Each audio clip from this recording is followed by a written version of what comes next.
আব্দুর রশিদ বলতেছে, কোর্ট বিচারপতি, আমাকে অনুমতি দেন, আমি আজকে রাত্রটা আমি আমার মায়ের পাশে থাক। যাও, ঠিক আছে, তাড়াতাড়ি চলে আসবে সকালে।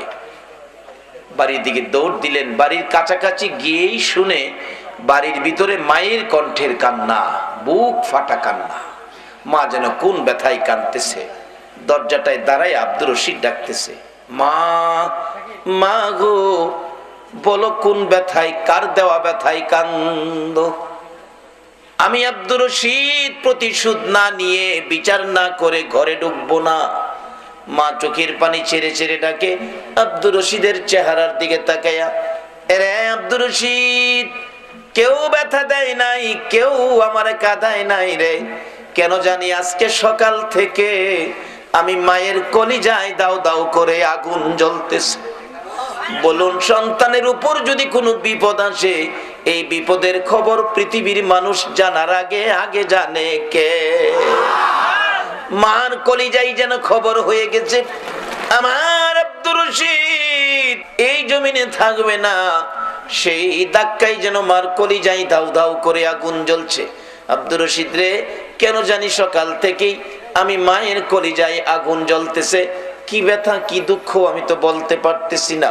আব্দুর রশিদ দৌড় দিয়ে ঘরের ভিতরে ঢুকে মাথা টুকুন মায়ের বুকের মধ্যে ছেড়ে দিয়ে কান্দে, মা, মাগো, তোমার বুকের আগুন হলো তোমার আব্দুর রশিদ। ওই নবীর দুশমনটাকে দুনিয়ার থেকে বিদায় করে দেওয়ার অপরাধে গো মা, ব্রিটিশের কোর্ট আমাকে মৃত্যুদণ্ড দিয়েছে। কালকে আমার মৃত্যুদণ্ড হবে, ফাঁসি হবে। আজকে রাত্রটাই তোমার কাছে থাকবো।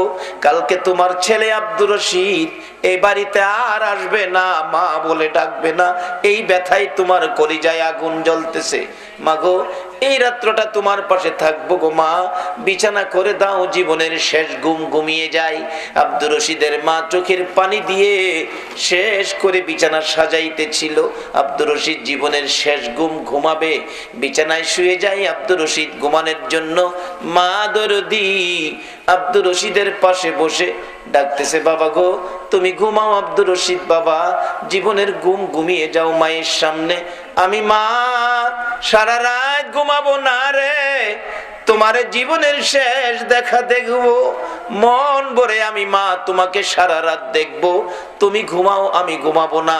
আব্দুর রশিদ মায়ের পাশে শুয়ে একটু পরে পাগলের মতো দৌড়াইয়া ঘরের দরজায় চলে গেছে। মা আবার ডাক দিলেন, বাবা পাগলামি করো না, একটা রাত্র ঘুমাবি, পাগলামি করো না, আসো বাবা আসো, ঘরের ভিতরে আসো। ঘরের ভিতরে আইসা আবার বিছানায় শুয়ে গেছে। একটু পরে আবার দৌড় দিয়ে ঘরের দরজায় মা ডাকতেছে, আব্দুর রশিদ রে, কালকে তোর মৃত্যু হবে বলে বুঝি অশান্তি লাগতেছে, ছটফট করতেছো? আব্দুর রশিদ জবাব দেয়, মা না গো, মৃত্যুদণ্ডের জন্য আমি ছটফট করি না। তুমি যখন ডাক দাও তোমার পাশে শুয়ে ঘুমানোর জন্য, আয়েশা যখন আমি বিছানায় শুয়ে যাই, মা গো, আমি দরজার দিকে তাকাইয়া দেখি আমার মদিনার কামলেওয়ালা নবী গো দরজায় দাঁড়াই আমারে ডাকে, রে আব্দুর রশিদ, এই বিছানায় ঘুমাইস না, আয়, আমি রাসূল মদিনার থেকে তোর জন্য এসেছি। আমি নবীর ভালোবাসায় জীবন দিতে যাচ্ছস, এই বিছানায় ঘুমাইস না, আমি রাসূলের পাশের বিছানায় তুই ঘুমাবি। ইয়া রাসূলুল্লাহ, ইয়া গাউসুল আজম জিন্দাবাদ। বাবারা ভাইরা, আব্দুর রশিদের মতো ব্যক্তি যদি নবীর ভালোবাসায় জাগ্রত থেকে এই কাজটুকুন করে, নবী যদি মদিনার থেকে পাকিস্তানে আসতে পারে তাকে নেওয়ার জন্য পাশে রাখবেন। আজকে যারা সেই নবীর উম্মত হয়ে আরামের ঘুম হারাম করে এই মাহফিলে ওলির আলোচনা শোনার জন্য, মা বাবার আলোচনা শোনার জন্য নবীর উম্মত, নবীর পক্ষে ধৈর্যের সহিত এই পর্যন্ত বসে আছেন, আমার নবী কি আপনাদের মায়া আপনাদের পক্ষে ফুলসিরাতের ঘাটে বসে থাকতে পারে না? আব্দুর রশিদের জন্য নিতে আসতে পারে, আমরার জন্য কি একটু বসবেন না? নবী থেকে যা তেলাওয়াত করেছি, আল্লাহ যেটুকুন তৌফিক দিবেন আমি সেটুকুন আলোচনাই করব। আসুন আলোচনায় ঢুকে যাই। তাই মহব্বতে আর একটু দুরূদ শরীফ পড়ুন, সরাসরি আলোচনায় ঢুকে যাব। আল্লাহুম্মা সাল্লি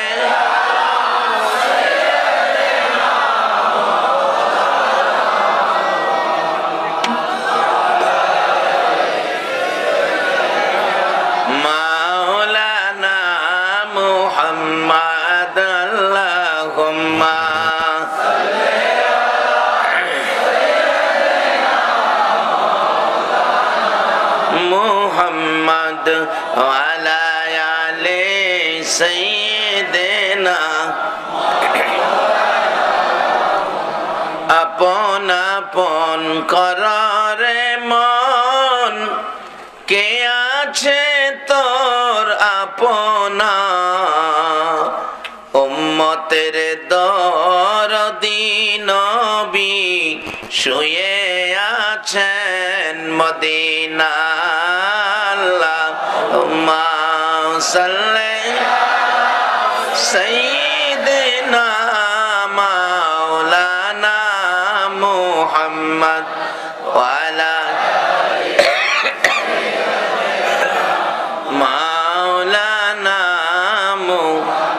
বালাগাল উলা বিকামালিহি কাশাফাত দুজা বিজামালিহি হাসনাত জামিউ খিসালিহি সাল্লাল্লাহু। বাবারা ভাইয়ের আসুন আমি আলোচনায় ঢুকি। পবিত্র কোরআন শরীফ থেকে সর্বপ্রথম আমার তেলাওয়াত ছিল ওয়াসাইনাল ইনসানা বিওয়ালিদাইহি ইহসানা। আল্লাহ নিজে কোরআন শরীফে মা বাবার সম্পর্কে আপনার আমার উদ্দেশ্যে কথা বলতেছেন, ওয়াজ করতেছেন, অথচ আল্লাহর কোনো মা বাবা নাই। ওয়াসাইনাল ইনসানা বিওয়ালিদাইহি ইহসানা। আল্লাহ ডাকতেছেন, ও মানুষ তোমরা তোমাদের মা বাবার সাথে ভালো ব্যবহার করো, ইহসান করো, দয়া করো, মায়া করো মা বাবার সাথে। দুইজনের কথা একসাথে বলে আবার একটু ভাঙ্গা ভাঙ্গে বলতে চাইতেছেন ডাইরেক্ট একজনের দিকে, সেই ব্যক্তিটা হলো মা। সেটা কিভাবে? কোরআন শরীফ হামালাতহু উম্মুহু কুরহাউ ওয়া ওয়াদাআতহু কুরহা। আল্লাহ বুঝাইতে চাইতেছেন মা যখন আমাদের মতো সন্তান পেটে নিয়ে হামেল ছিল, হামালাতহু উম্মুহু, সন্তান পেটে নিয়ে মা যখন হামেল ছিল তখন যে কি কষ্ট মার করতে হয়েছে। একজন মা দুঃখ করে বলছে, হুজুর অপারেশনে আমার বাচ্চা খালাস হয়েছে, পেটটা যে কাটছে এটাও আমি কষ্ট পাইছি না, ব্যথা পাইছি না, কিন্তু 10 মাস পেটে রাখতে যেই কষ্ট পাইছি। মার জন্য 3টা স্পেশাল দোয়া রাসূল করে গেছেন। কেন? মা 3টা স্পেশাল কষ্ট করে সন্তান নিয়ে, যেই কষ্ট বাবার পক্ষে করা সম্ভব নয়। এক সাহাবী আরজ করেছিলেন, ইয়া রাসূলুল্লাহ আমাকে এমন একজন মুরব্বী, এমন একজন গুরুজন দেখিয়ে দেন আমি যার খেদমত করব। রাসূল বলছে তোমার মা। হুজুর তারপরে তোমার মা, হুজুর তারপরে তোমার মা।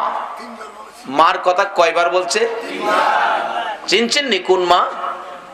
ওই যে আমাদের বাড়ি ঘরে যে মার পেট থেকে দুনিয়াতে আসছি, যে মা আপনার আমার মতো একটা সন্তান পেটে রাখতে যায়া 10 মাস 10 দিন কষ্ট করেছে, অবশেষে সন্তান পেয়ে প্রস্রাব পায়খানা মেতরিনীর দায়িত্ব নিয়ে পরিষ্কার করেছে। যে মা সন্তান কোথাও গেলে রাত্র 2টা বাজলেও সন্তান বাড়িতে না আসা পর্যন্ত ঘরের দরজাটা বন্ধ হয় না, সেই মার কথা 3 বার বলেছে। চতুর্থবার যখন বললেন হুজুর তারপরে, চতুর্থবারের মাথায় বলেছে তোমার বাবা। বাবার কথা একবার, মায়ের কথা কয়বার? 3 বার। কোরআন শরীফেও আল্লাহ নিজে ওয়াজ করছেন, হামালাতহু উম্মুহু কুরহাউ ওয়া ওয়াদাআতহু কুরহা। তোমার মা তোমাকে পেটে নিয়ে যখন হামেল ছিল কি কষ্ট করেছে আমি আল্লাহ দেখেছি। আল্লাহ যদি মা বাবার কথা কোরআন শরীফে ওয়াজ করতে পারে, নবী যদি হাদিস শরীফে মা বাবার কথা ওয়াজ করতে পারে, বলুন যারা ইমানদার আল্লাহ আল্লাহ রাসূলের কথা না মাইন্না পারবে কিনা বলুন? আল্লাহর কথা যদি না মানেন ঈমান থাকবে? নবীর কথা যদি না মানেন ঈমান থাকবে? এখানে যারা আল্লাহ আল্লাহ রাসূলকে মানেন, এই কোরআন এবং হাদিস শরীফের কথাগুলি আপনাকে আমাকে মানতেই হবে। রাসূল বলেছেন এই মা বাবা কি জিনিস? বিররুল ওয়ালিদাইনি আফদালু মিনাস সালাত ওয়াস সাদাকাত আস সাওমি ওয়াল হাজ্জি ওয়াল উমরাতি ওয়াল জিহাদি ফি সাবিলিল্লাহ। রাসূল বলেছেন একটা লোক নামাজ পড়লো, উত্তম ইবাদত, লক্ষ লক্ষ টাকা সদকা করলো, রোজা রাখলো, হজ করলো, উমরা করলো, আল্লাহর রাস্তায় জিহাদ করলো, ইসলামের ভিতরে এর চেয়ে বড় ইবাদত আর নাই। এই সবগুলি ইবাদত করে যেই নেকি পাইল, আরেকটা লোক সাধারণ জিনিস দিয়ে ব্যবহার ভালো দিয়ে মা বাবাকে খুশি করলে তার চাইতে বেশি নেকি আল্লাহ তার আমলনামায় দিয়ে দিবে। রাসূল বলেছে, রাসূলের কথা সত্য না মিথ্যা? এই জিনিসগুলি আমরা আমল করি কি না করি এটা দেখার জন্যই নবী সোনার মদিনায় শুয়ে রয়েছে। না হয় নবীজির শানে, নবীজির পক্ষে প্রস্তাব এসেছিল জিবরাইলের মাধ্যমে, ও জিবরাইল আমার বন্ধুর কাছে প্রস্তাব নিয়ে যাও, যেদিন নবী এই জগৎ থেকে বিদায়ী হয়ে যাবেন। আমার আল্লাহ বলেন, আরে জিবরাইল আজকে আমার বন্ধু দুনিয়া থেকে বিদায়ী হয়ে আসবে রে। বন্ধুর দেহ মোবারক এই রক্ত মাখা জমিনের মধ্যে আমি দাফন করব না। বন্ধুর পবিত্র দেহ মোবারক আমি আল্লাহর আরশের ডাইন পাশে দাফন করব। জিবরাইল প্রস্তাব শুনে খুশি হলেন, প্রভুর দরবারে বললেন, প্রভু গো, যার ভালোবাসায় এত কিছু করেছেন, যাকে খুশি করার জন্য আপনি আল্লাহ সব করতে রাজি হয়েছেন, এই প্রস্তাবে আপনার বন্ধু বড় খুশি হবে। আমি জিবরাইলের মন কয়, এরে জিবরাইল যা রে, আমি তো চাই আমার বন্ধু খুশি করার জন্য। প্রস্তাব নিয়ে পেশ করা হলো, ইয়া রাসূলুল্লাহ আল্লাহর সালাম গ্রহণ করুন। আমি জিবরাইলের সালাম গ্রহণ করুন। হুজুর এমন এক সুন্দর প্রস্তাব আপনার জন্য নিয়ে আসছি গো, যে প্রস্তাব আদম আলাইহিস সালাম থেকে শুরু করে ঈসা আলাইহিস সালাম পর্যন্ত কোন নবী রাসূলের জন্য ফাঁস হয় নাই। কি প্রস্তাব রে জিবরাইল? আপনার দেহ মোবারক আল্লাহর আরশের ডাইন পাশে দাফন হবে। আমার নবী চোখের পানিগুলো গাল বেয়ে বেয়ে ছাড়তেছে, চোখের পানি ছেড়ে মায়ার সুরে কাঁদতেছে। জিবরাইল বলেন, ইয়া রাসূলুল্লাহ এত সুন্দর খবর শুনাইলাম, খুশি হওয়ার কথা, চোখের পানি ছেড়ে দিলেন কেন?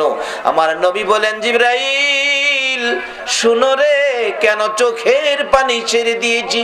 আমার দাফন যদি আল্লাহর আরশের ডাইন পাশে হয় রে জিবরাইল, আমি জানতে চাই আমার উম্মতের দাফন কই হবে?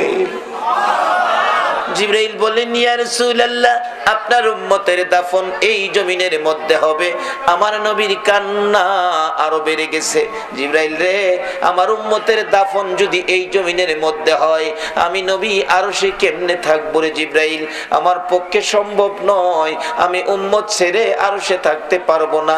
আমার পক্ষ থেকে একটা প্রস্তাব প্রভুর দরবারে তুলে ধরো। আমার প্রভুর যদি মায়া হয়, যদি দয়া হয়, প্রস্তাবটা যেন রেখে দেয়। কি প্রস্তাব বলবো? জিবরাইল আমার প্রভুর দরবারে বলে দাও, আমি নবী আরশে যাব না। আমার গুনাহগার উম্মতেরা যদি এই জমিনের মধ্যে থাকে রে জিবরাইল, আমি নবী আরশে যাব না। আমি আমার তামাম পৃথিবীর উম্মতের ব্যথা বুকে লইয়া আমি সোনার মদিনার মাটিতে পড়ে থাকবো। বলুন নবী, আপনার আমার ব্যথায় ব্যতীত হইয়া এখনো সোনার মদিনার মাটিতে নবী আছে কিনা? চলুন একটু মদিনার থেকে ঘুরে আসি। ছেড়ে দে নৌকা মাঝি যাব মদিনায়, চলুন ছেড়ে দে নৌকা মাঝি মদিনাতে কান্দে নবী উম্মতের মায়ায়, মদিনাতে কান্দে নবী উম্মতের মায়ায়। ছেড়ে দে নৌকা মাঝি যাব মদিনা, ছেড়ে দে নৌকা মাঝি। আল্লাহ নামের বর্ষা করি, সারলাম নবীর প্রেমের তরি। আল্লাহ নামের বর্ষা করি, সারলাম নবীর প্রেমের তরি।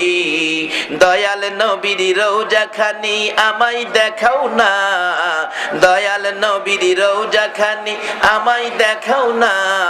ছেড়ে দে নৌকা মাঝি যাব মদিনা, ছেড়ে দে নৌকা মাঝি। নবী মদিনাতে আছে শুইয়া, গুনাহগার উম্মতের মায়া। মদিনাতে আছে শুইয়া, গুনাহগার উম্মতের মায়া। সেই নবীরই প্রেমের খেলা আমরা খেলবো নি, সেই নবীরই প্রেমের খেলা আমরা খেলবো নি। ছেড়ে দে নৌকা মাঝি যাব মদিনা, ছেড়ে দে নৌকা মাঝি। বাবারা, মদিনায় যদি যাওয়ার তৌফিক কারো থাকে, একটা দৌড় মদিনায় দিয়েন। মদিনার মার্কেটে এমন একটা সদাই পাওয়া যায় যে সদাইটা পৃথিবীর কোনো মার্কেটে পাওয়া যায় না, যে সদাই মক্কাতেও পাওয়া যায় না। সে সদাইটা কি? রাসূল বলে গেছে, মানজারা কবরি ওয়াজাবাত লাহু শাফাতি। যে ব্যক্তি আমি নবীর রওজাটাও জিয়ারত করে যাবে, তার জন্য সুপারিশ করে জান্নাতে নেওয়া আমি নবীর উপরে ওয়াজিব হয়ে যাবে। যদি কারো তৌফিক থাকে, ক্ষমতা থাকে, আর কোথাও যান বা না যান, একটা দৌড় সোনার মদিনায় দিয়ে আইসে। হাসরের দিন আপনাকে না নিয়ে আমার নবী বেহেশতে যাবে না। তাই বলতেছিলাম, যে নবী আরশে গেল না, আপনার আমার মায়ায় সোনার মদিনায় শুইল, একটাই উদ্দেশ্য, উম্মতের খোঁজ খবর নেবে। কিতাবে আসছে শুক্রবার দিন আসরের নামাজের সময়, প্রত্যেক সপ্তাহ শুক্রবারে আসরের নামাজের সময় সারা পৃথিবীর উম্মতেরা কে কি করেছে, এই ফেরেশতারা রিপোর্টের খাতাগুলো আগে নিয়ে সোনার মদিনায় জমা দেয়। আমরা কে কি করি, শুক্রবারে সোনার মদিনায় রিপোর্টের খাতাগুলো জমা হয়, ওখান থেকে নবীজি খাতা দেখা দিলে আরশে জমা হয়। তাইলে আজকে আমরা যারা নবীর পছন্দের কাজগুলি, মা বাবার খেদমত, মা বাবার সন্তুষ্টির কাজ করব, এই আমল, এই কাজগুলি নবী যদি মদিনার থেকে দেখে, বলুন নবী খুশি হবে না বেজার হবে? আজকে যেই সোনার ছেলেরা মাহফিলের আয়োজন করেছে, নবী কি দেখতেছে?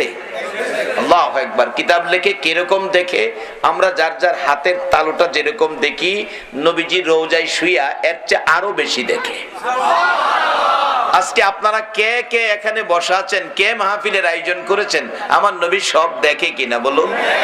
শুধু দেখে না, ইচ্ছা করলে এখনো উম্মতের জন্য কিছু পাঠাইতে পারে, উম্মতের জন্য এখনো নবী কিছু করতে পারে। তার বাস্তবটা আমরা ভালো বুঝি। মদিনার ঘটনা, একজন নবীর আশেক নবীর রওজার পাশে গিয়া শুয়ে রয়েছে। কয়দিন বৈশা রয়েছে, বৈশা থাকতে পারে না, শুইয়া রয়েছে। মানুষ জিগায়, কিরে বেটা বৈশা আসছিলে এখন শুইয়া রইলি? কই বৈশা রয়েছি, খাওন নাই তো, বৈশা থাকতারি না, এখন শুইয়া রয়েছি। তো খাওন নাই, খা। কয় না, তোমারে তো দয়া কেন, যার বাড়িতে আইছি ইনি দেখে না আমারে, নবীর রওজায় আইছি, নবী খাওয়াইলে খামো, নাইলে খাইতাম না। নবী খাওয়াইলে খাইবো, নাইলে হায় মইরা যাইবো, খাইতো না। আচ্ছা কোন তো কি তার আবদার, কি তার আকাঙ্ক্ষা? আচ্ছা আমরা কি কেউ কোনোদিন যাদেরকে দাফন করে আইছি কবরস্থানে গিয়া কাঁদছি যে দাদা তুমি খাওয়াইলে খামো, না খাওয়াইলে মইরা যাবো? এগুলি অযৌক্তিক হবে, অসম্ভব হবে। কিন্তু নবীর দরবারে যে কান্না কাঁদতেছে, এটা কি অযৌক্তিক হবে না যুক্তিসঙ্গত হবে? অসম্ভব হবে নাকি সম্ভব হবে? দেখুন কি হয় বাস্তব ঘটনা। ওই নবীর আশেক রওজা পাকের পাশে শুইয়া শুইয়া একেবারে দুর্বল হয়ে গেছে। মানুষে জিগায়, তুমি খানার জন্য দুর্বল হয়েছো, কিছু খাও। কয় তোমরা আমারে খাওয়াবার চিন্তা করো কে? যার বাড়িতে আইছি ইনি তো আমারে খাওয়াইবো, ইনি না খাওয়াইলে খামো, না খাওয়াইলে মরে যাবো। 3 দিন পর্যন্ত এই অবস্থায় নবীজি স্বপ্ন যুগে রাত্রে ডাকতেছে, এরে পাগল আমার চুলাই কি এখন রান্না হয়? আমি খাওয়াইলে খাইবি, পাগলামি করতেছস? আচ্ছা এখন তার পাগলামি আরো বাড়ছে না কমছে? এতক্ষণ তো না দেখা করছে, অহন তো দেখা কি খা।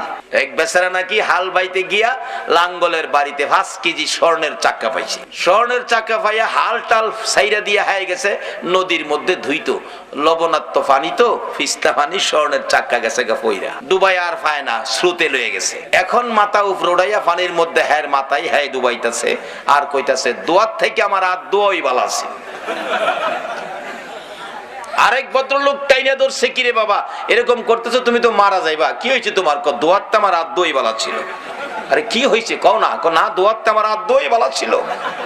আরে কি হয়েছে? কই 5 কেজি স্বর্ণের চাক্কা 2তে আনছি, হন গেছে গা। এই বেটা 5 কেজি স্বর্ণের চাক্কা, কহ হাই হাই সোনার তেমন না, সোনাই বালা ছিল, মানে এইটাও পাগল হইছে। এই বেটা ভাইছে নাই, এই জন্য কইতেছে দোয়াতে আমার আদই বালা ছিল। হেই বেটা শুনছে 5 কেজি, হেই বেটাও পাগল, কই সোনাতে আমার না, সোনাই বালা ছিল। নবীরে দেখে নাই, পাগল পাগলামি করতেছে, নবী খাওয়াইলে খাইবো। অহঞ্জন দেখা পাইছে, বলুন পাগলামি আরো বাড়ছে কিনা। ডাকতেছে, ইয়া রাসূলুল্লাহ এখন আর আমার কোনো কথাই মানবো না, আপনি খাওয়াইলে খামু, না খাওয়াইলে মইরা যাবো। কি করবো, পাগল তো পাগলই। রাত্রের বেলা নবীজি 2টা রুটি এই পাগলের হাতে দিছে। তাইলে এখনো নবী উম্মতের জন্য কিছু করতে পারে। আল্লাহু আকবার বলুন। সেই নবী তো আপনার আমার মা বাবার ওয়াজ করেছে হাদিস শরীফে। 2টা রুটি ভাইয়া স্বপ্ন যুগে খাইতে শুরু করছে। আমরাও তো স্বপ্নে মাঝে মাঝে ভাইলে খাই না, কতদিন কত কিছু খাই স্বপ্নে। এক ভদ্রলোক স্বপ্নে দেখে দেশি মুরগির রান, চিকুন চাইলের পোলাও, শশার সালাদ খাই যেও। হ্যাঁ, মুরগির রান গোশত ছাড়াইবার লেগে যে টানতাছে, হাত ছুটটা বাচ্চার মা নাকে গিয়া লাগছে। বাচ্চার মা তো ঘুম থেকে উঠছে, হায় হায় আমার নাক কাছে চেপা এলাইছো। কয় দেখ কথা কইস না, নাক চেপাইলে চেপাইছি, যা একটা খাউন খাইছি আজগা। বাচ্চার মা কয় আমার কাছে থেকে এত খাউন খাইলে আমারে ডাও দিলা না, আমারে কিছু দিলাও না, কি খাইছো দেহি। তাড়াতাড়ি বাতি জ্বালাইছে, বাতি জ্বালায় দেহে খাতা সিরা মোহ দিয়া দিয়েছে। আমরার স্বপ্নে খাওয়া তো খাতা সিরা খাওয়া। বলুন নবীর স্বপ্ন কি স্বপ্ন না বাস্তব? আল্লাহু আকবার বলো। যারা নবীকে বাস্তবতা মানতে রাজি না তাদের জীবনী খুলুন। নবী যে বাস্তব, নবীর স্বপ্ন যে স্বপ্ন নয়, বাস্তব। দেওবন্দ মাদ্রাসার প্রতিষ্ঠাতা কাসেম নানতুবি স্বপ্নে দেখে নবীজি বলতেছে আমার জন্য ঘর বানাও। হুজুর কই বানাবো? মাঠ দেখায় দিলেন, কি ডিজাইন কোন আকৃতিতে বানাবো। নবীজি হাতের লাঠি মুবারক দিয়া দাগ দিছে, এইভাবে বানাইবা। কাসেম নানতুবি বলেন আমি সকালবেলা গিয়ে দেখি রাত্রে যে স্বপ্নে দেখছি, আল্লাহর কসম স্বপ্নটা স্বপ্ন নয়, বাস্তব। নবীজির লাঠি মুবারকের দাগ এখনো স্বর্ণের মতো চকচক করতেছে। সেই নবী প্রয়োজনে এখনো বাংলাদেশে আসতে পারে, কি বলেন? যদি বিশ্বাস না হয় তাহলে বহু ঘটনা আছে, যাব সামনে। যারা বিশ্বাস করে না তাদের জীবনীর থেকে বলছি। ব্রাহ্মণবাড়িয়া জামিয়া ইউনিসিয়া যারা নবীর শানুমান বলতে রাজি না, এগুলি বিশ্বাস করতে রাজি না। জামিয়া ইউনিসিয়া ওই মাদ্রাসা মসজিদে কতটুকু জায়গা আছে লাল দাগ দিয়ে ঘেরাও করে রাখছে, এখানে কেউ পাড়া দেয় না। জিজ্ঞেস করেন তাদেরকে ঘটনা কি, কেন পাড়া দেয় না? বড় হুজুর জবাব দিবে, এখানে রাসূল পাক সাল্লাল্লাহু আলাইহি সাল্লাম আয়েশা স্বপ্ন যুগে বসছিলেন, স্বপ্নে বসছিল, এই জায়গাটাকে লাল দাগে ঘেরাও করে রাখছে ব্রাহ্মণবাড়িয়ায়। এই জায়গাটায় পাড়া দেয় না কেন? রাসূল যেখানে বসছে এখানে আমাদের ভাও লাগতে পারে না। আসলে তারা কয় কিন্তু মানতে মন চায় না। এটা নসিবের কাম লাগবে, ভাগ্যের কাম। 2 রুটি পায়া হ্যাঁ স্বপ্নেই খাইতে শুরু করছে। খাইতে খাইতে একটা খাইছে, আরেকটা অর্ধেক করে, অর্ধেকটা রুটি খাইছে, বাকি অর্ধেক হাতে। এমন সময় তার ঘুম ভেঙে গেছে। ঘুম ভাঙার পরেও দেখে নবীর দেওয়া রুটির অর্ধেক এখনো হাতের মধ্যে আছে। তাইলে বলুন নবীর স্বপ্ন স্বপ্ন না বাস্তব? নবীর যা কিছু আছে সব বাস্তব। স্বপ্ন কল্পনা এমন কিছু জিনিস নবীর শানে ব্যবহার করা যাবে না। যেই নবীর সূরত ধরার ক্ষমতা ইবলিশকে দেওয়া হয় নাই। আল্লাহ বলছে তোমরা আমাকে গালাগালি করো মনে যখন অশান্তি থাকে, আমাকে তুই তুক্ষার ব্যবহার করো, আমি মাইনা নিব, কিন্তু আমার নবীর শানে তুই তুক্ষার আমি আল্লাহ মাইনা নিব না। সেই নবীর কথাগুলো মানা আমাদের দরকার আছে কিনা? বলতেছিলাম বাবারা, আপনাদের নসিব ভালো যারা আখিরি নবীর উম্মত হয়েছেন। আর আজকের সাবজেক্ট হলো মা বাবা। বলতেছিলাম মা বাবা কি জিনিস, এটা আমাদের মানতে হবে। তার মধ্যে গাউসে পাকের জীবনী। গাউসে পাক নিজেও মা বাবার সাথে ভালো ব্যবহার করে কিনা বলুন? ও গাউসে পাকের ভক্তবৃন্দরা, গাউসে পাক আল্লাহর ওলি, কেমন দরজার ওলি! আল্লাহু আকবার। যেখানে চোর চুরি করতে গেলে কুতুব বানায়া ছাইরা দেয়। ওলিদের নেক নজরে মাটি স্বর্ণ হয়ে যায়। গাউসে পাকের মতো একজন ওলির নেক নজর যদি আপনাদের উপর পড়ে যায় তাহলে কি হবে? আরে আমাদের ভারতবর্ষের একজন ওলির নেক নজরে কি হয়েছে এটা বাস্তবতায় আসুন। একজন আল্লাহর ওলি রাস্তা দিয়ে যাচ্ছে, একটা রাখাল আল্লাহর ওলিকে দেখে সালাম দিলেন, হুজুর আসসালামু আলাইকুম। আল্লাহর ওলির নেক নজর পড়ছে, আরে বাবা বাচ্চা মানুষ আমাকে সালাম দিলি, তুমি রাখাল, বাবা তোমার নাম কি? এই যে নেক নজর, মায়া হয়েছে বাচ্চাটার দিকে, জিজ্ঞেস করলেন নাম কি? অথচ কত ফোলাপান রাস্তায় সালামও দেয় নাই, কেউ রে আল্লাহর ওলি জিগাইও না, তারে জিগাইলেন তোমার নাম কি? হুজুর আমার নাম ইমামউদ্দিন। ইমামউদ্দিন বলো কি, তুমি দিনের ইমাম আর এখানে গরুরে ঘাস খাওয়াইতেছো? তুমি একটা মাদ্রাসায় পড়ো, একজন আল্লাহওয়ালা বড় আলেম হইতে পারবা, একটা ওলি হইতে পারবা। নেক নজর মাইরা দিয়া গেছে। হ্যাঁ, বাড়িতে গিয়া কয় মা মাগো একটা হুজুরকে না সালাম দিছিলাম, হুজুর কইছে আমি মাদ্রাসায় পড়লে আল্লাহর ওলি হইতে পারবো, আলেম হইতে পারবো। মা আমি মাদ্রাসায় পড়বো। মা কয় তুই মাদ্রাসায় পড়বে, ওলি হইবে, আলেম হইবে, তোর গরুরে ঘাস খাওয়াইবো কেনা? লাঠি লইয়া দিছে মা, হেরে দৌড়ানি, পিছনে চায় মা লাঠি লইয়া ইয়ে দৌড়, দেখে মা দৌড়ানি দৌড়াইতেই আছে, সারে না। মা কই তোরে সাইজ করবো, তুই আলেম হইবে, ওলি হইবি, তোর গাবি খাওয়াইবো কে? দৌড়তে দৌড়তে জীবনটা বাঁচাইতে দেখে উপায় নাই, পরে দেখে মসজিদের দরজা খোলা, গিয়া মসজিদের ভিতরে ঢুকে গেছে। মসজিদে কি মা যাইবো লাঠি লইয়া? যত ভাগলা মা ওই হয়, মসজিদে যাইতো না। মসজিদের কাছে তা ঘুরা গেরা কয় বাচ্চা গেলি কই গিয়া বাচ্চে? ফিসের হেরাদি কয় না, কই গিয়া বাচ্চে? তাহলে বোঝা গেল এই নবীর উম্মতের একটা বাসবার জায়গা এখনো আছে। এই জায়গাটা কি? মসজিদ। যত আল্লাহর ওলির দরবার আছে, বলুন প্রত্যেক আল্লাহর ওলির দরবারে একটা মসজিদ আছে কিনা বলুন? অবশেষে মসজিদের ভিতরে লুকাইয়ে রয়েছে একটা মুসল্লি, জিগায় কি রে বাবা এইভাবে লুকাইয়ে রয়েছে, কি ব্যাপার, ঘটনা কি? কই দেখেন তো এখানে মা আসেনি? কয় না কোনো মা তো নাই। মা আমার মারতে ছিল, মসজিদে জীবনটা বাঁচাইছি। কি লেগে মারতে ছিল? হুজুর না কইছে আমি মাদ্রাসাত পড়লে আল্লাহওয়ালা হতে পারবো, আবার আলেম হইতে পারবো।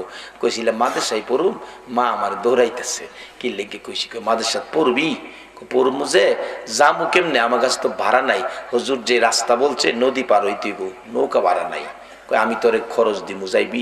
দিলে যাবো। খরচ মুসল্লি দিছে, হ্যাঁ নদী পার হইয়া গেছে। যাইয়া দেহে মাদ্রাসার অফিসে ওই হুজুরই বসে রইছে। হুজুর আসসালামু আলাইকুম, আমি ইমামউদ্দিন। আল্লাহওয়ালা বলেন বাবা তুমি আইছো, আসো আসো। একটা কায়দা দিয়ে বলছে মক্তবে যায় পড়ো, কারণ প্রথম ক্লাসে তো মক্তবেই ভর্তি হইতে হয়। তো মক্তবে তো সাধারণত ছোট বাচ্চারা পড়ে, প্রথম ক্লাস তো সেই বাচ্চাদের তুলনায় সে একটু বড়। তো অন্য বাচ্চারা কায়দা লয়ে আসে, হুজুর আপনি পড়তে আইছেন না আমরা পড়াইতে আইছেন? একটু বড় দিকে হ্যাঁ মস্কারি করে। উপরের ক্লাসের ছাত্ররা মুসলিম শরীফ বুখারী শরীফ পড়ে, তারাও আয়া কিতাব লইয়া বইছে, হুজুর পড়তে আইছেন না আমরা পড়াইতে আইছেন, আমার পড়াটা কইয়ে দেন। অবশেষে ইমামউদ্দিন বিরক্ত হয়ে গেছে, কি রে কারবার, আমি এখনো আউযুবিল্লাহ বিসমিল্লাহ পড়ি নাই, আর আমারে কয় পড়া কই দিতাম। গেছে হুজুরের কাছে, কায়দা হাতে চোখের পানি ছেড়ে দিছে, হুজুর আমার বিদায় দেন, আমি পড়বো না। কেন? আমি এখনো আউযুবিল্লাহ বিসমিল্লাহ পড়ি নাই, বড় বড় কিতাব নিয়ে গেছে আমারে পড়া কই দিতে। হুজুর আমি কি বুখারী শরীফ পড়াইবার ক্ষমতা আমার হইছে? আমি পড়বো না হুজুর, চলে যাব বাড়িতে। আমার মস্কারি করে। আল্লাহর ওলি বলেন ইমামউদ্দিন আমি তোকে আনলাম পড়াবো, আর তারা মস্কারি করছে।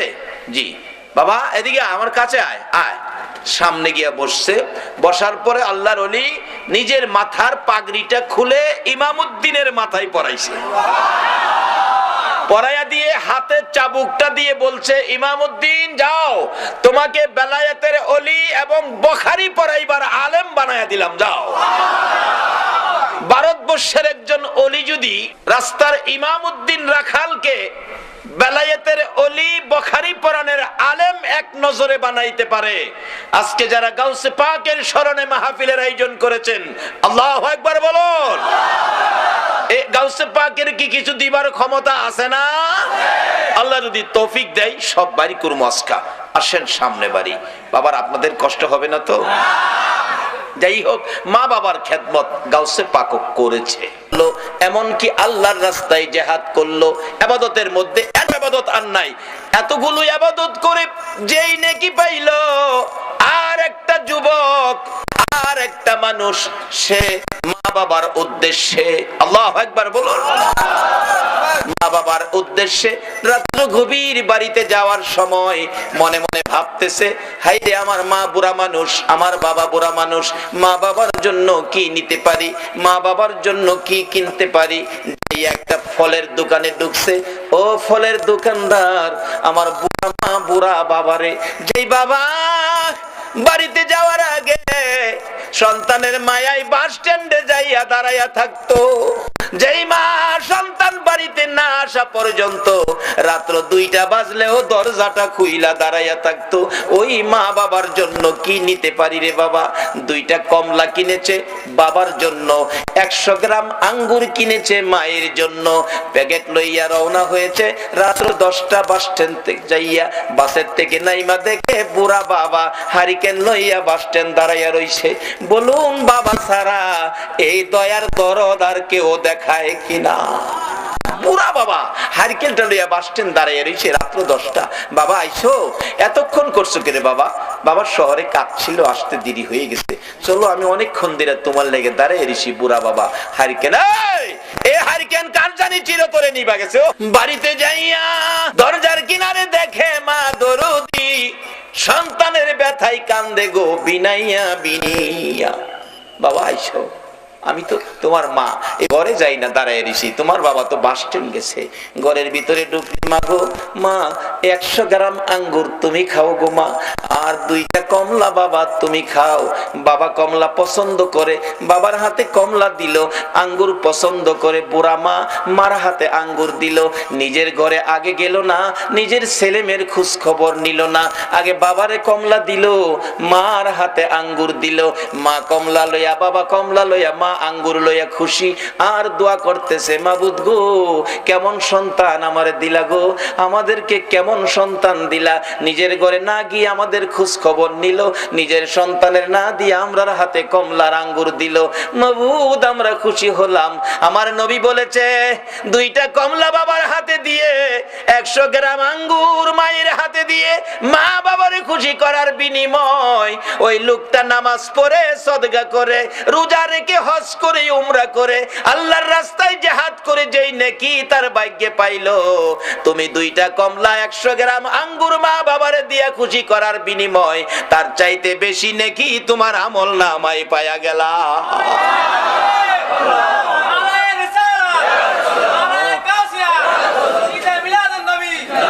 বাবারা মা বাবারে কষ্ট দিয়া মক্কা মদিনায় হজ করতে যাইেন না।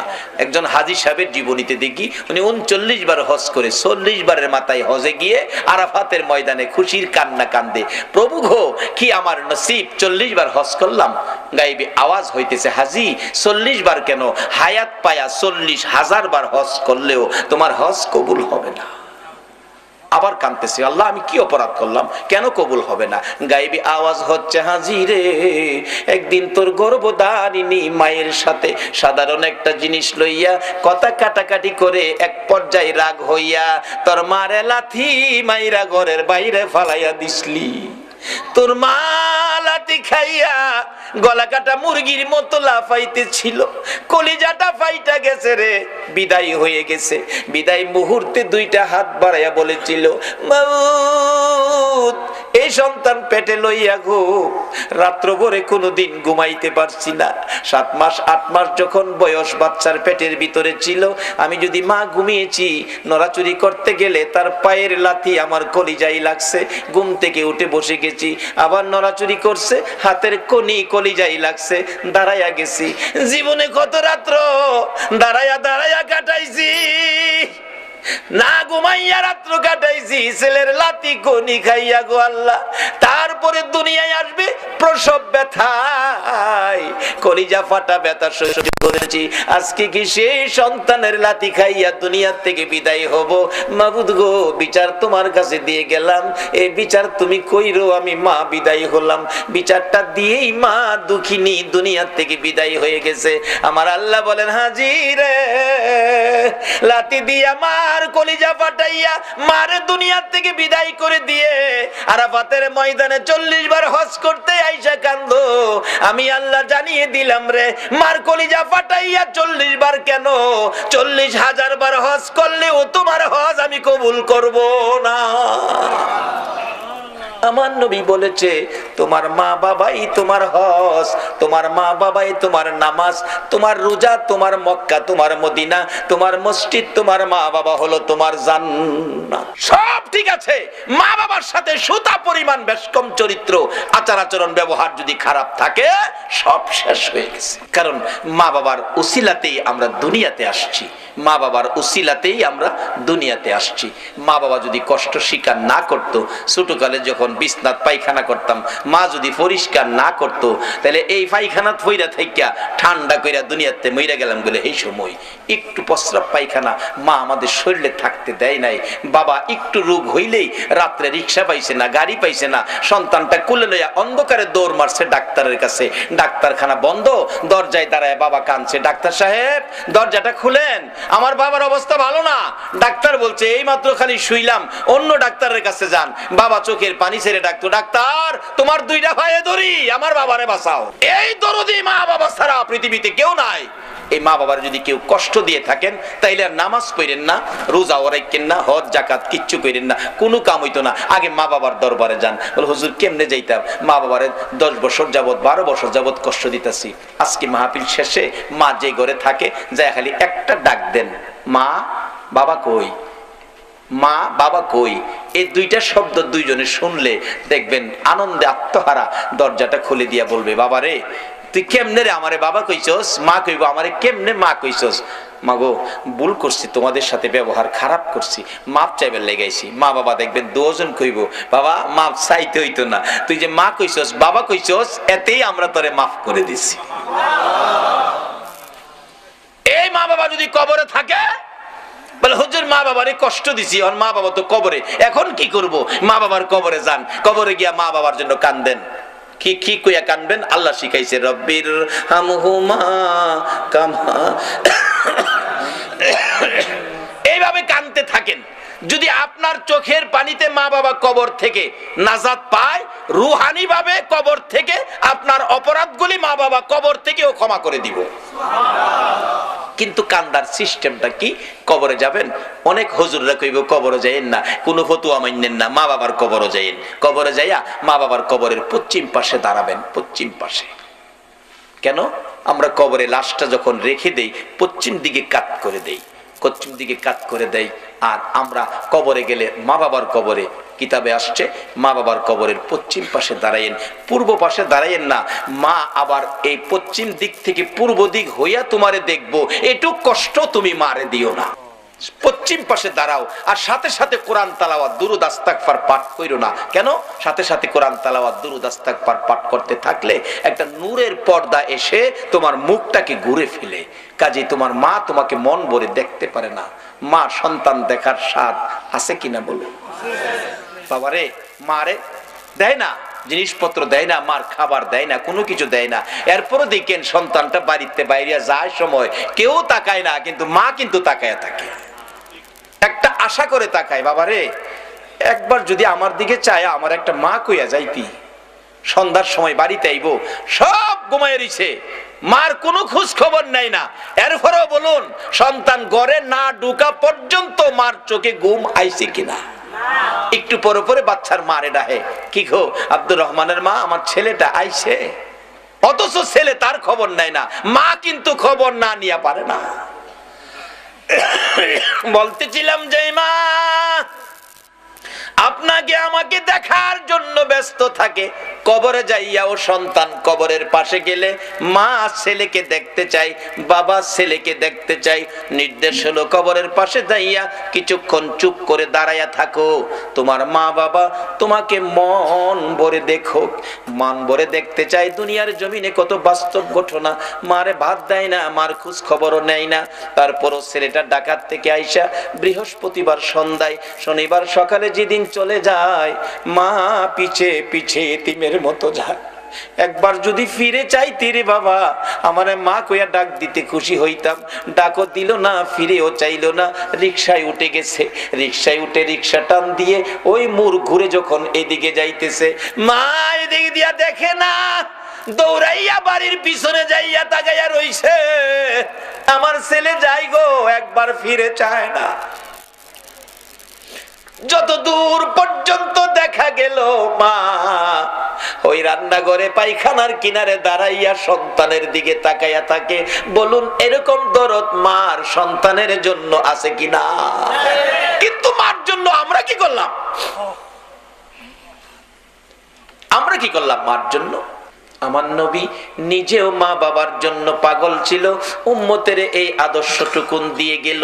বাস্তব ঘটনা, আমার নবীর বয়স যখন 6 বছরে পৌঁছে নাই, আমার নবী সঙ্গীদের সাথে মাঠের মধ্যে ছিল।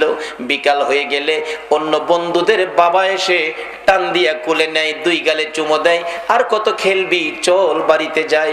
আমার নবী তাকিয়ে থাকে, সঙ্গীদেরকে জিজ্ঞেস করে কে আসলো, তাকে কোলে নিয়ে 2 গালে চুমো দিল। ডাকতেছে সঙ্গীরা, ও মুহাম্মদ তুমি তো জানো না এই ছেলেটার বাবা হইল ইনি, তাই না কোলে নিয়ে 2 গালে চুমো দিছে। আমার নবী তাকিয়ে আছে, বাবার কোলে সন্তান, বাবার আদর কত সুন্দর দেখা যায়। আরেকজন আইসা বাচ্চা কোলে নিল, 2 গালে চুমো দিল। আবার নবী তাকিয়ে আছে, নিতে নিতে দেখা যায় সকল সঙ্গীদেরকে বাবা এসে কোলে করে নিল, একজনকে কেউ কোলে নিল না। আমার নবী খোলা আকাশের নিচে দাঁড়াইয়া ওই বাবাগণের দিকে তাকাইয়া তাকাইয়া চোখের পানি ছেড়ে ছেড়ে কান্দে, আর নিজেকে নিজে প্রশ্ন করে, ও মুহাম্মদ তোমার বাবা কই, তোমার দিকেও কোলে নেয় না। আমার আল্লাহ বলেন, বন্ধু গো তোমার বাবা নাই গো, তুমি এতিম। এই বলে তোমার আদর কমবে না। আমি কুল মাখলুকাতকে নির্দেশ করে দিয়েছি সবাই যেন তোমাকে ভালোবাসে, আর তোমাকে যদি ভালোবাসে আমি আল্লাহ দেখি, কথা দিলাম তোমার ভালোবাসার বিনিময়ে আমি আল্লাহর ভালোবাসা পায়া যাইব। কিভাবে ভালোবাসা পাওয়া যাইব? বাস্তব ঘটনা দেখুন। আমার নবী কাঁদতেছে, আমার নবী বাড়িতে যায় না, বাবার ব্যথায় কান্দে। সঙ্গীরা খবর দিলেন আমিনার কাছে, আমিনা গো তোমার আদরের সন্তান ময়দানে দাঁড়াইয়া কান্দে, কি জানি ব্যথা আমাদের কাছে কয় না। দৌড়াইয়া যায় ডাকতেছে, বাবা গো এইভাবে কেন কান্দো, কে মারছে, কে দুঃখ দিছে বলো, তোমার দাদারে দিয়া শক্ত বিচার করাবো। আমার নবী কান্দে, শিশু নবী মা কেউ মারে নাই, কেউ ব্যথা দেয় নাই, সবাই আমার সঙ্গীরা বাবার কোলে উঠে বাড়িতে গেল গো মা, আমার বাবা কই, আমি বাবার কোলে উঠবো, বাবার ব্যথায় কান্দি। আমেনাও চোখের পানি ছেড়ে দিলেন, বাবা গো তোমার বাবা নাই, বাবার কথা আমারে জিজ্ঞেস করো না, এই বাবার অভাব আমি পুরা করতে পারবো না। যখন কোথাও পারলো না বাবার অভাব পুরা করত, নিজেই তালাশে বেরিয়ে গেলেন, বাবারে কোথায় পাবো। মরুভূমির উঁচু পাহাড়ের উপরে উঠে মক্কা নগরীতে চারদিক ঘুরে ঘুরে হাত বাড়াইয়া ডাকে, বাবা বাবা তুমি কই গো, একবার আসো না, তোমার শিশু মুহাম্মদ রে কোলে নাও না। কে নিবে? নাই নবীর বাবা মদিনার মাটিতে চিরঘুম ঘুমিয়েছে। আবু জাহেল কোত্থেকে যেন আসতেছিল, একটা বাচ্চার কান্না শোনা যায় পাহাড়ের উপর। আবু জাহেল গোড়ার থেকে নাইমা যাইয়া দেখে বাতিজা মুহাম্মদ, বাবা এখানে কান্দো, একটু পরে বাঘ ভাল্লুক বেরিয়ে আসবে, তোমাকে খেয়ে ফেলবে, তাড়াতাড়ি চলো বাবা, তাড়াতাড়ি চলো। নিচে নামাইয়া গোড়ার পিছনে বসাইয়া আবু জাহেল সামনে বসে গোড়াকে চাবুক মারতেছে, গোড়া রে বিপদ হবে তোর, বিপদ হবে আমার, বিপদ হবে আমার ভাতিজার, তাড়াতাড়ি চল, তাড়াতাড়ি চল, আমিনার কাছে পৌঁছে দেই। আবু জাহেল এত জোরে মারতেছে, গোড়া তো বসার থেকে উঠে না। মাঝে মাঝে কিতাব লেখে সামনের 2টা পাও আকাশের দিকে বাড়াইয়া ডাকে, মাবুদ তোমার বন্ধুরে পিছে বসাইয়া আবু জাহেল আমারে মারে, প্রভু গো কথা দিলাম মার খাইতে খাইতে জীবন দিব গো, তোমার বন্ধুর সামনে না নিলে আমি যাব না। আমার নবীর ভালোবাসায় চারি পায়া জানোয়ার গুড়া যখন এইভাবে নবীর ভালোবাসায় ব্যথায় ব্যতীত হয়েছে, আবু জাহেল মারতে মারতে সমস্ত শরীর রক্তাক্ত করে ফেলেছে, কয়েক জায়গার চামড়া ফাইটা রক্ত জমিনে পড়তেছে। অবশেষে আবু জাহেল বিরক্ত হইয়া ডাকতেছে, গোড়া রে এত আদর করি, এত কথা শুনস, আজকে কেন উঠতেছস না, এত মার খাইতেছস? গোড়া ডাকতেছে, প্রভু গো তোমার নবীর ভালোবাসায় হাত বাড়াইলাম, আমার জবান খুলে দাও না গো বন্ধু। আমার আল্লাহ বলেন, গোড়া রে আমার বন্ধুর ভালোবাসায় গেলি আমার ভালোবাসা পাইলি, যা যা মানুষের মতো কথা বলার অধিকার দিয়ে দিলাম। একটা চারি পায়া জানোয়ার যদি নবীর ভালোবাসায় গেলে আল্লাহর ভালোবাসা পাইয়া মানুষের মতো কথা বলার অধিকার পায়, বলুন এই নবীর পক্ষে যাইয়া নবীর কথা মানলে, নবীর ভালোবাসা দিলে আমার আল্লাহর ভালোবাসা আমরা পাইব কিনা? নবীজি ডাকতেছে, আমি দেখি আমার চাচা আবু জাহেল এত মায়ের মারলো, গোরা অবশেষে মানুষের মতো কথা বলতেছে। এরে আবু জাহেল, তোর কি মায়া না আর কত আমারে মারবি? তাহলে তুই ওটা বসার থেকে উঠোস না কেন? গোরা ডাকতেছে, আবু জাহেল রে, না ওটার কারণ হলো পিছনে যারে বসাইছো ইনি হলেন রাহমাতাল লিল আলামিন, সকল সৃষ্টির জন্য যেই নবী করুণা, যেই নবী রহমত, এই নবীরে পিছে বসাইয়া তুমি সামনে বসে বেয়াদবি করবা, আমি গোরা মার খাইয়া জীবন দিব, আমি বসার থেকে উঠবো না। আমার নবী পিছনে বসে আছে, তুমি সামনে বসে থাকবা, আমি চলতে পারি না, জলদি করে সামনে আনো নবীকে, তাহলে আমি সামনে চলবো। আবু জাহেল কই, বাতিজা বাজান সামনে আইও। নবীজির সামনে বসাইছে, গোরা চলছে নবীর ভালোবাসায়, গোরা আল্লাহর ভালোবাসা পাইয়া মানুষের কথা বলার অধিকার পাইল। বাড়িতে পৌঁছে দিলে মা আমেনার কাছে, আমেনা তোমার ছেলেরে বাগে খাইতো, আমি যদি না দেখতাম। আমেনা মুস্কি মুস্কি হাসি, আবু জাহেল আমার এই ছেলের বাগে খাওয়ার সাহস কেমনে জানো তুমি? আমি জানি কেমনে, যেদিন আমার এই সন্তান পেটে ছিল এদিন জংলার বাঘ এসে আমারে সালাম করে আমারে খবর জানায় গেছে। আমেনা গো, তোমার কপাল ধন্য, তোমার পেটে রাহমাতাল লিল আলামিন। যেই নবী পেটে থাকলে বাঘে সালাম করে, এই নবীরে বাঘে খাইতে পারে না। নবীরে খাইবো দূরের কথা, নবীর উম্মতেরই তো সালাম করে, গাউসে পাকেরে সালাম করে গেছে, গাউসে পাকেরে সালাম করে গেছে, খাইতো করতে সালাম করিতে কুলফানা। আমেনা কয়, আমার ছেলেরে বাগে খাইতো না। আপনাদের মন কি নবীরে বাগে খাইবো? আল্লাহু আকবার। এই নবীর উম্মত আপনারা বাগে খাইতো, এই সাহস বাগে রয়েছে না। আর মশাই ফাইলে আমরা ছাড়ে না। চট্টগ্রাম মশাই কামড়া, কারেন্ট না থাকলে দেখেন ঘুমাইলে মশা যে কি খুশি হয়, আইসা খানের কাছে গান কয়, বন্ধু ঘুমাইছো? ও গুণের বন্ধু, গুনগুনা গুনগুন, গোমাও বন্ধু বালকেরা ইঞ্জেকশন বাহরতেছে। দেখে দেখে সব বিপদ থেকে বাঁচার একটাই উপায়, মা বাবার দোয়া নেন, নবীর ভালোবাসা দেন, অলিগণের পক্ষ নেন। অলিগণের পক্ষে বিপদ উদ্ধার কিভাবে? একটা বাস্তব ঘটনা, যেটা সকল দলের আলেমের একমত, যারা অলির পক্ষে আসতে রাজি না হেরা ওইটার মধ্যে একমত। সেই ঘটনাটা কি? হাজী আমদাদুল্লাহ মুহাজির মক্কি, তার জীবনী। হাজী আল্লাহর ওলি, নবীর আশেক, নবী প্রেমিক আল্লাহর ওলি হাজী আমদাদুল্লাহ মুহাজির মক্কির জীবনী। এক লোকের বাচ্চা হারিয়ে গেছে, ছেলে বাচ্চা খুঁজে পাইতেছে না, মা বাবা অসহায়, কি যে কান্না, ছেলে নাই, ছেলে পায় না। অবশেষে কে যেন বললেন, আরে আল্লাহর ওলির কাছে যাও না, অন্ত ওলির কাছে গেলেই ফতোয়া আইবো, শিরিক শিরিক, ওলিরা কি দিব, ওলিরা তো মরে গেছে। আমারও কথা এই, মরে গেলে মরা মানুষ কিছু দিতে পারে না, কিন্তু নবী কিন্তু ওলি ব্যাপারে হাদিস দিয়ে গেছে, ইন্না আউলিয়া আল্লাহ লা ইয়ামুত।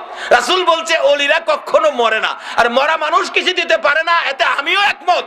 কিন্তু রাসূল বলছে আল্লাহর ওলিরা মরে না, তাইলে ওলিরা কিছু দেওয়ার ক্ষমতা আছে।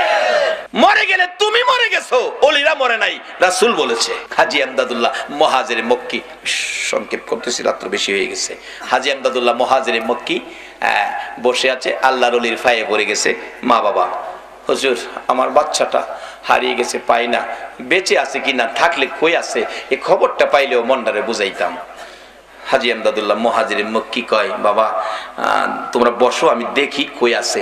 চোখটা খালি বন্ধ করছে, চোখটা বন্ধ করে চোখটা খুইলা কয়, বাবা রে, তোমার ছেলেটারে নিয়ে সমুদ্রের মাঝখানে ছোট্ট একটা দ্বীপের মধ্যে ফালাইয়া রাখছে, এখান থেকে আনা সম্ভব হবে না, না খায়া থাকতে থাকতে শুকিয়ে গেছে, 1-2 দিনের মধ্যে এমনিতেই সে মারা যাবে। এখন বলুন মা বাবার ব্যথা আরো বাড়ছে না কমছে? দুইজন কান্না, কে জানি বলতেছে, কানলে কি লাভ হইব, আল্লাহর ওলির পায়ে ধরো, হুজুর আমার বাচ্চাটা আইনা দেন, আনতে গেলে হেলিকপ্টার দরকার, না হয় জাহাজ দরকার। অলির ফাওদেরা কান্দে, কোন দলের আলেম অস্বীকার করার ক্ষমতা নাই। অলির ক্ষমতা কত দেখেন, বেলায়েতের হাত শুধু এই জায়গায় নয়, তারা প্রয়োজন হলে এই জমিন থেকে বেলায়েতের হাত বাড়িয়ে দিয়ে আল্লাহর আরশ পর্যন্ত ধরার ক্ষমতা রাখে। হাজী আমদাদুল্লাহ মুহাজির মক্কি পায়ে পড়ে কাঁদতেছে, মা বাবা হুজুর আমার বাচ্চাটা আইনা দেন, আর সহ্য করতে পারি না হুজুর, আজকে বেশ কিছু দিন যাবত বাচ্চা হারা। এবার হাজী আমদাদুল্লাহ মুহাজির মক্কি বলতেছেন, বাবা আচ্ছা একটু বসো। চক্ষুটা বন্ধ করে বলছে, যাও বাড়িতে যাও, তোমার ছেলেটা বাড়িতে আইছে, হেলিকপ্টার জাহাজের দরকার, কিছুক্ষণের মধ্যে কই ছেলে বলে বাড়িতে আইছে। দৌড়ায় বাড়িতে গেছে, গিয়া দেখে নাজেহাল অবস্থা, জ্ঞান হারা অবস্থা, ঘরের দরজায় পইরা রইছে। মা বাবা কুলে নিয়ে গোসল দিয়ে কিছু নাস্তা পানি খাওয়ায় কিছুটা সুস্থ হইলে বলতেছে, বাবা চলো যে হুজুরের দোয়াই তোমারে পাইছি, হুজুরটারে দেখায় নিয়ে আসি। কুলে লইয়া হুজুরের কাছে গেলে বলতেছে, বাবা এই যে দেখো এই হুজুর কত বরকতের হুজুর। ছেলেটা কয়, আম্মা আব্বা এই হুজুরটারে চিনেন? চিনি মানে এই হুজুরের দোয়াই তো তোমারে পাইছি। বাবা দোয়াই না তো, এই হুজুরটা কি করছে আপনি তো দেখেন নাই। এই হুজুরটা না সমুদ্রের কিনারে দাঁড়াইছে, সমুদ্রের কিনার থেকে দুইটা হাত ওই সমুদ্রের দ্বীপের মাঝখানে বাড়াইয়া দিছে। সমুদ্রের এপার থেকে দ্বীপের মাঝখানে হাত বাড়াইয়া আমাকে কুলে উঠাইয়া টান দিয়া উঠাইয়া নিয়ে আইছে। এটা বেলায়েতের হাত। এই হাত যেদিন আবার সমাজে বেরিয়ে যাবে, সকল বেজাল সমাজ থেকে দূর হয়ে যাবে ইনশাআল্লাহ। কিন্তু অলিরা এখন সমাজে আসতে চায় না কেন? আমরা অলিদেরকে ধাক্কা দেই, অলিদেরকে নিয়ে সমালোচনা করি, অলিদের দরবারকে নানান ফতোয়া দিয়ে দুর্বল করতে চায়। এই জন্য তারা নিশ্চুপ সুযোগ দেন। অলিদের হাত বেলায়েতের হাত বড় শক্ত হাত, যে হাতটা লম্বা হইতে হইতে সোনার মদিনায় যায়, যে হাতটা লম্বা হইতে হইতে আল্লাহর আরশ পর্যন্ত যায়। যা কিছু চাবেন তাই পাবেন, অলির হাতের মাধ্যমে হাতটা বাড়ান। কাজী আসুন আমরা সবচেয়ে বড় ভাগ্যবান যারা গাউসে পাকের মতো একজন অলির ভক্ত, খাজায়ে খাজেগার মতো, আতায়ে রাসূল খাজায়ে খাজেগার মতো একজন অলির ভক্ত। আজকে চট্টগ্রামের জমিনে আপনারা নসিব কত ভালো, কত অলি চট্টগ্রামের জমিনে ঘুমিয়েছে। আজকে সকল অলিদের রুহানি ফায়েজ আপনাদের উদ্দেশ্যে হাজির হয়ে গেছে। কাজী এই বরকত আপনারা পাবেন, কিন্তু সব বরকত একসাথে হবে যেদিন মা বাবার সাথে ব্যবহার ভালো করবে। ওই মা বাবা যদি কবরও থাকে, মা বাবার জন্য দোয়া করবেন, এই অনুরোধ আপনাদের প্রতি রাখলাম। নবী নিজেও বাবার ব্যথায় মদিনায় গিয়ে মায়ের সামনে কাঁদছিলেন। আল্লাহ বলছে, বন্ধু বাবার কবরে এসে কাঁদতেছো, কথা দিলাম তোমার উম্মতেরা যদি এইভাবে বাবার কবরে কান্দে, আমি কথা দিলাম এই কান্নার সাথে সেই কান্না মিলায়া আমি তার বাবাকে মাফ করে দিব। মাকে নিয়ে আবার মদিনায় থেকে মক্কায় ফিরে আসবে। আবুয়া নামক স্থানে মা অসুস্থ। মা বলছে, বাবা মুহাম্মদ আমার বুকে আয়। মন কয় আমি বাঁচবো না বাবা। আমার নবী কান্দে, মাগো বাবার ব্যথা কলিজার থেকে সরাইতে পারি না, তুমি যদি চলে যাও গো মা, কেমনে আমি শান্তিতে থাকবো, কেমনে এই ব্যথা আমি অন্তর থেকে সরাবো। কিছুক্ষণের মধ্যে আমার নবীর মা সন্তান দুই গালে চুমাইয়া চুমাইয়া বিদায়ী হয়ে গেছে। দাফন করে আবুয়া নামক স্থানে উম্মে আইমানের কুলে উঠে কাদের উপর গাট্টা ফালাইয়া নবী কান্দে, উম্মে আইমান গো আমার মা নাই, আমার বাবা নাই, মক্কা নগরে আমারে কে মায়া করবে, কে আমারে আদর করবে। উম্মে আইমান বলছে, মুহাম্মদ আমি কথা দিলাম গো, যতদিন বেঁচে থাকি আমি তোমার পাশে মায়ের কাজ করে যাব। আমার নবী মায়ের কবরের পাশেও কাঁদলে আমার আল্লাহ বলেন, বন্ধু গো যেইভাবে তুমি মায়ের কবরের পাশে কাঁদছো, এইভাবে তোমার উম্মতেরা যদি মায়ের কবরে যাইয়া কান্দে, তোমার চোখের পানির সাথে তাদের চোখের পানি মিলাইয়া তোমার কান্নার বিনিময়, তোমার কান্নার বরকতে ওই মায়ের কবর জান্নাতের বাগান বানাইয়া দিব। নবীজি শুধু বলে নাই বাবার কবরে কাঁদছেন, মায়ের কবরে কান্দা উম্মতের শিক্ষা দিয়ে গেছেন প্র্যাকটিক্যালি।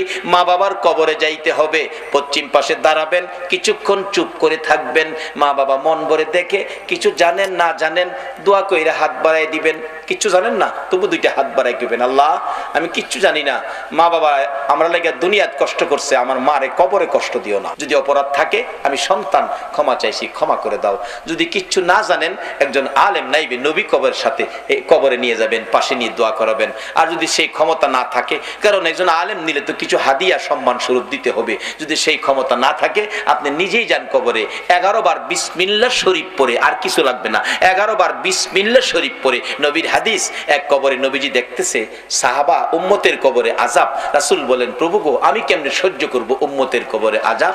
জিবরাইল আইকে, হুজুর আল্লাহ পাঠাইছে 11 বার বিসমিল্লাহ পড়ে দোয়া করে দিতেন। নবীজি 11 বার বিসমিল্লাহ পড়ে হাত বাড়াইছে, দেখে হাতের ফাঁকে 11 জন বেহেশতি হুর কবরে ঢুকতেছে। রাসূল বলেন, এই হুরে সর্দার, কি ব্যাপার, তোমরা আসছো, দাঁড়াও, কি ঘটনা, এখন এসে গেছো? হুজুর, আপনি যে 11 বার বিসমিল্লাহ পরে দোয়া করছেন, এর বরকতে তারকে জীবনের তরে মাফ করে দেওয়া হয়েছে, এর বরকতে 11 জন হুর বাজেট হয়েছে, কিয়ামত পর্যন্ত তার কবরে তারে খেদমত করা হবে। 11 বার বিসমিল্লাহ শরীফ, এর চেয়ে সহজ তো আর কিছু নাই। তাহলে মা বাবার কবরে যাবেন, অলিগণের পক্ষে থাকবেন, এই অনুরোধ আপনাদের প্রতি রেখে আমি আমার আলোচনা, আমি অসুস্থ, আসলে বেশি অসুস্থ, আজকের জন্য এখানেই শেষ করে দিলাম। আসুন একটু দুরূদ ও সালাম মদিনা পাঠাইয়া আপনাদেরকে নিয়ে দোয়া করে, ইয়া নবী সালাম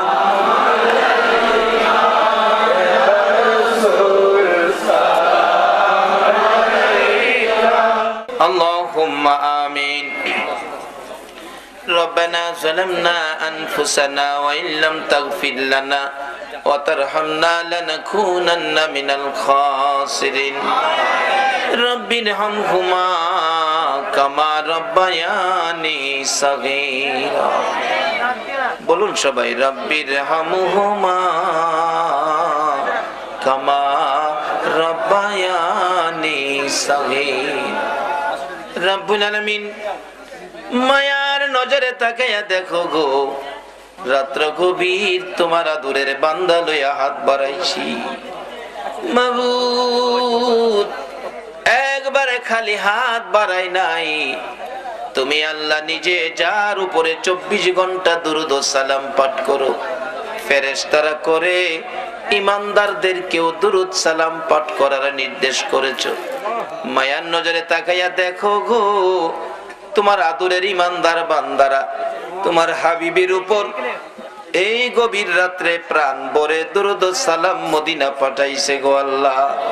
আমাদের দুরূদ ও সালাম গুলো পাখির মতো উড়াইয়া উড়াইয়া দয়ার নবী মায়ার নবীর কদম মুবারকে পৌঁছাইয়া দাও। ইয়া আল্লাহ, দুরূদ ও সালাম উসিলা করে আজকের মাহফিল উসিলা করে, ইয়া আল্লাহ গাউসে পাকের শরণের মাহফিল উসিলা করে আমরা যারা হাত বাড়াইছি, আমাদের তামাম জিন্দেগীর গুনাহগুলো ক্ষমা করে দাও। মাবুদ, জানি দুনিয়ায় থাকবো না, তারপরেও শয়তানের দুকাই পড়ে, দুনিয়ার মায়ায় পড়ে বহু গুনাহ করে ফেলেছি।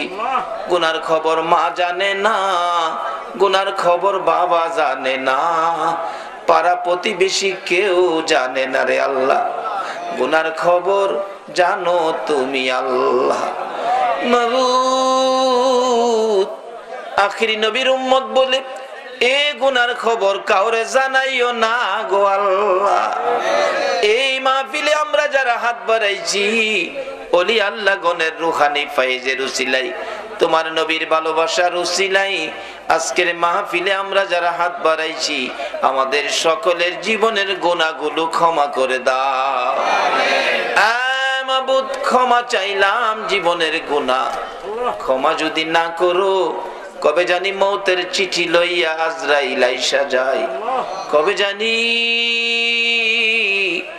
চারজনে দৌড়ে দৌড়ে টাইনা টাইনা বাহির করবে, উঠানের কিনারে পর্দা টানাবে, নাকে কানে তুলা লাগাবে, বড়ি পাতার গরম পানি জীবনের শেষ গোসল করাবে।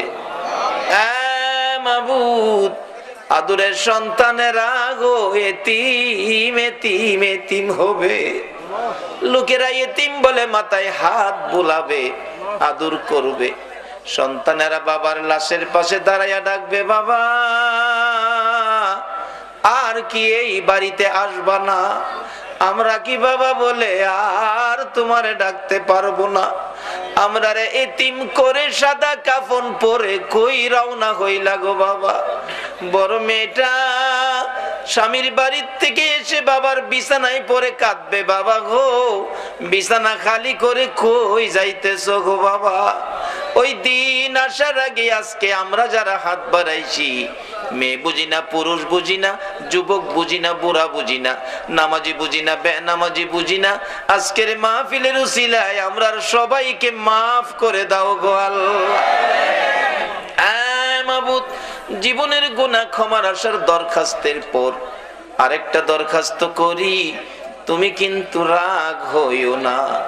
আমি জানি না আজকে হাজার হাজার মানুষ তোমার কাছে হাত বাড়াইছে, কার মনে জানি কি দুঃখ কি ব্যথা, কার মনে জানি ব্যথা। মানাই গো মানাই, ও দরদি মা, যে মার দিকে তাকাইলে কলিজা ঠান্ডা হইয়া যাইতো।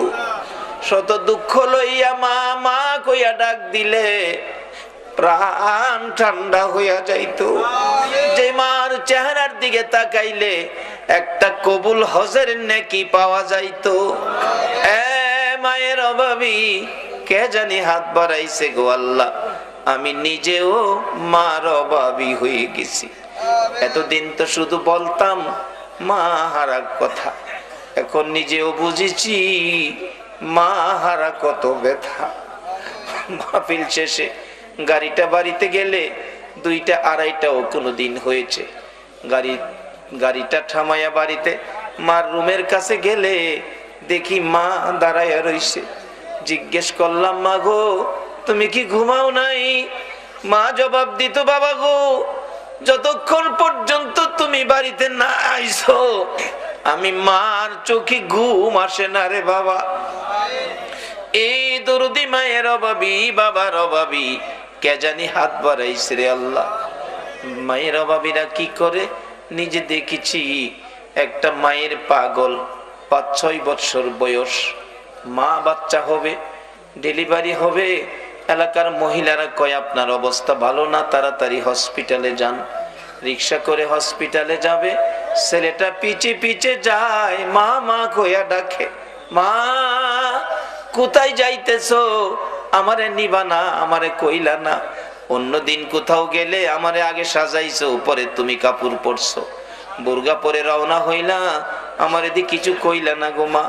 মা চোখের পানি ছেড়ে দেয়, বাবারে আমি বেড়াইতে যাই না রে বাবা, আমার বলে অবস্থা ভালো না, হসপিটালে যাইতেছি। মা কোন সময় আসবা গো? আমারে কই রাইখা গেলা গো? তুমি তোমার নানার কাছে থাকো, আমি হসপিটালে যাই, কোন সময় আসবা? কোন সময় আসবো বলতে পারি না রে বাবা, অবস্থা বলে আমার ভালো না। ভাগ্য যদি ভালো হয় মায়ের মুখ দেখবি রে, ভাগ্য যদি খারাপ হয় জীবনে আর মা কইয়া ডাকতে পারবি না। এই কথা বললে ছেলেটা দৌড়াইয়া মায়ের রিকশার সামনে দাঁড়াইয়া গেছে। মাগো তুমি যদি ফিরে না আসো আমি কার গলায় ধরে ঘুমাবো গো মা? আমারে কে গোসল করাবে? আমারে কে বাবা বাবা কইয়া ডাকবে? বাবা দোয়া কইরো মানি ফিরে আসতে পারি, তোমার নানার কাছে থাকো। এই বলে ছেলেটারে টান দিয়া কোলে লইয়া বুকের সাথে জড়াইয়া ধরে 2 গালে চুমাইয়া চুমাইয়া বিদায় নিয়ে গেছে মা। রাত্র 10টা বাজে গেছে, কোনো খবর আসতেছে না।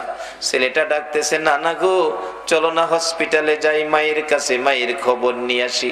নানা বলেন এত রাত্রে যাওয়ার রাস্তা নাই, সকালে যাবো। ভাই ঘুমাও, তুমি ঘুমাও। নানা আমার কেন জানি ঘুম আসে না, কেন জানি আমার কলিজায় দাউ দাউ করে আগুন জ্বলতেছে গো নানা, চোখে ঘুম আসে না। একটু পরেই একটা যুবক বাড়ির সামনে দাঁড়াইয়া ডাকতেছে, চাচা বাড়িতে আসেননি? ও বাড়িতে আছি। হসপিটালের খবর জানেননি? না খবর তো জানি না, সকালে হসপিটালে যাব। চাচা হসপিটালে আর যায়েন না, হসপিটালের খবর ভালো না, আপনার মেয়ে মারা গেছে গো চাচা। ছেলেটা একটা চিৎকার মারছে, না না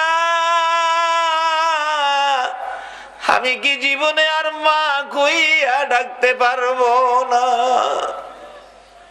আল্লাহ গো এ কি করলা গো, আমার মারে নিয়ে গেলা, আমি কার গলায় ধরে ঘুমাবো? লাশটা বাড়িতে আনলো, ছেলেটারে দেখাইলো না, ভয় পাবে বলে না দেখাইয়া দাফন করে ফেলেছে।